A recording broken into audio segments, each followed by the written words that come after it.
আসসালামু আলাইকুম, welcome back to my channel. আমি জান্নাত। আশা করছি সবাই ভালো আছেন।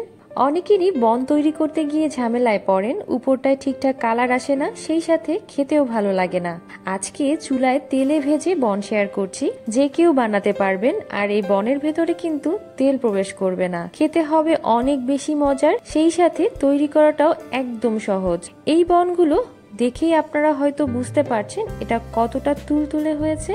তো আশা করছি আজকের রেসিপিটা সবার কাছে ভালো লাগবে। তো ভালো লাগলে অবশ্যই একটা লাইক আশা করছি। চ্যানেলটি সাবস্ক্রাইব করে আমার পাশে থাকবেন এবং নতুন নতুন ভিডিও পাওয়ার জন্য অবশ্যই বেল আইকনটি প্রেস করবেন। প্রিয় দর্শক, চলুন দেখে নেওয়া যাক কিভাবে এই বনগুলো তৈরি করতে হয়। বন তৈরি করার জন্য প্রথমেই একটা মিক্সিং বলে নিয়ে নিচ্ছি 1 কাপ পরিমাণ লিকুইড মিল্ক, সাথে 1 টেবিল চামচ পরিমাণ গুঁড়ো দুধ।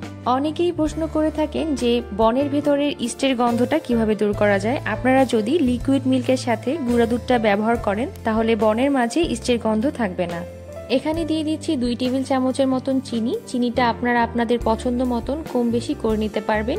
স্বাদ মতো লবণ আর 1 টেবিল চামচের মতন রান্না করার রেগুলার তেল অর্থাৎ সয়াবিন তেল।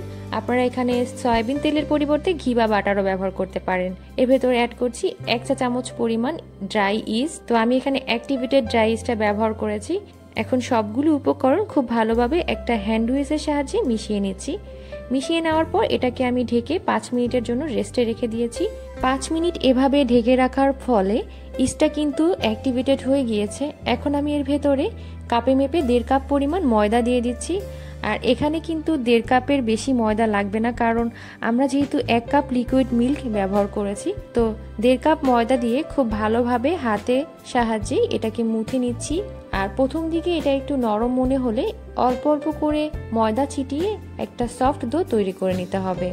এই বন রুটিগুলো কিন্তু একদম তুলতুলে হয়। তো এই তুলতুলে বন রুটি তৈরি করার জন্য ডোটা কিন্তু একদম সফট হতে হবে। তো এর জন্য ডোটা একটু আঠালো হবে। অল্প অল্প ময়দা ছিটিয়ে সফট একটা ডো বানিয়ে নিতে হবে। তো আমি একটা বোর্ডে নিয়ে খুব সুন্দরভাবে মুথে নিচ্ছি। আমার ডোটা কিন্তু মোথা হয়ে গিয়েছে। এটা কিন্তু বেশি নরম হয়নি। এখন আমি এই ডোটাকে 1 ঘন্টার জন্য রেস্টে রেখে দেব। উপর দিয়ে হালকা একটু তেল মেখে দিচ্ছি যাতে করে ঢাকনার সাথে লেগে না যায়। এখন এই ঢাকনা দিয়ে এটাকে আমি 1 ঘন্টার মতন রেস্টে রেখে দেব। চেষ্টা করবেন গরম কোনো জায়গায় রেখে দিতে, এতে করে ইস্টটা তাড়াতাড়ি অ্যাক্টিভেট হয়ে ডোটা তাড়াতাড়ি ফুলে যাবে। তো আমার 1 ঘন্টার মতন সময় লেগেছে। তো 1 ঘন্টা পর দেখুন ডোটা ফুলে ডাবল হয়ে গিয়েছে। আপনাদের কম বেশি সময় লাগতে পারে। আসলে এই ডোটা ফোলা সম্পূর্ণটাই ডিপেন্ড করে ইস্টের কোয়ালিটির উপর। ইস্টটা যদি ভালো হয় সেক্ষেত্রে 1 ঘন্টার বেশি সময় লাগে না। তো ইস্টটা যদি একটু পুরাতন হয় সেক্ষেত্রে সময়টা একটু কম বেশি হতে পারে। তো আমি আবারও এই ডোটাকে একটা বোর্ডের উপর নিয়ে হালকা একটু ময়দা ছিটিয়ে এখন এটাকে সমান ভাগে ভাগ করে নিচ্ছি। এ পর্যায়ে যদি ডোটা আপনাদের কাছে আর একটু নরম মনে হয় সেক্ষেত্রে একটু ময়দা ছিটিয়ে এভাবে একটু মুথে নিতে পারেন। তো এভাবে একটু ময়দা ছিটিয়ে নিলে দেখবেন হাতে আর লেগে আসছে না, আর সমান ভাগে ভাগ করতেও সুবিধা হচ্ছে। তো আমি একটা ছুরির সাহায্যে এটাকে সমান ভাগে ভাগ করে নিচ্ছি। আপনি চাইলে বনগুলো অনেক ছোট করে তৈরি করতে পারবেন, তবে আমি খুব বেশি ছোট আবার খুব বেশি বড় করছি না, মাঝারি সাইজ করে বানিয়ে নিচ্ছি। সবগুলো ডো যখন গোল করে বানানো হয়ে যাবে তারপর আমি এটাকে একটা ফয়েল পেপারের উপর রেখে দিব। তো চেষ্টা করবেন ফয়েল পেপার বা কোনো পেপার জাতীয় কিছুর উপরে রেখে দিতে, এতে করে ভাজার সময় এটাকে খুব সহজেই মোল্ড আউট করে ভেজে নেওয়া যাবে। কারণ আমরা যেহেতু এটাকে আবারও আধা ঘন্টা রেস্টে রেখে দিব তখন কিন্তু এটা তুলনামূলকভাবে নরম হয়ে যাবে। সেক্ষেত্রে কিন্তু যখন ভাজার সময় এটা আমরা তুলতে যাব তখন এটা শেপটা নষ্ট হয়ে যেতে পারে। তাই চেষ্টা করবেন কোনো ফয়েল পেপার বা বাটার পেপারের উপর রেখে দিতে, এতে করে ভাজার সময় সুবিধা হয়। হাতের কাছে যদি ফয়েল পেপার বা বাটার পেপার না থাকে সেক্ষেত্রে যে কোনো পেপারের উপরই একটু তেল ব্রাশ করে নিয়ে এভাবে গোল করে বন রুটিগুলো তৈরি করে রেখে দিতে পারেন আধা ঘন্টার জন্য। আধা ঘন্টা আমি এটাকে একটা কিচেন টাওয়াল দিয়ে ঢেকে রাখছি। এই আধা ঘন্টায় বনগুলো বেশ খানিকটা ফুলে উঠবে। তো আধা ঘন্টা পর চলে আসছি। আধা ঘন্টা পর বনগুলো ফুলে আবারও অনেকটা ডাবল হয়ে গিয়েছে, আর এগুলো ভাজার সময় কিন্তু আরো ফুলে উঠবে। তো এগুলোকে নিয়ে যাচ্ছি ভাজার জন্য চুলাতে। চুলাতে একটা প্যান বসিয়ে দিয়েছি আর পর্যাপ্ত পরিমাণ তেল দিয়ে দিয়েছি। তেলটা যখন হালকা একটু গরম হয়ে আসবে তখন ওই পর্যায়ে আমি বনগুলো এর ভেতরে দিয়ে দিচ্ছি। অবশ্যই তেলটা হালকা আছে গরম করে নিতে হবে। তারপর মিডিয়াম টু লো আছে এই বনগুলোকে ভেজে নিতে হবে। আর এই বনগুলো ভাজতে কিন্তু খুব কম সময় লাগে।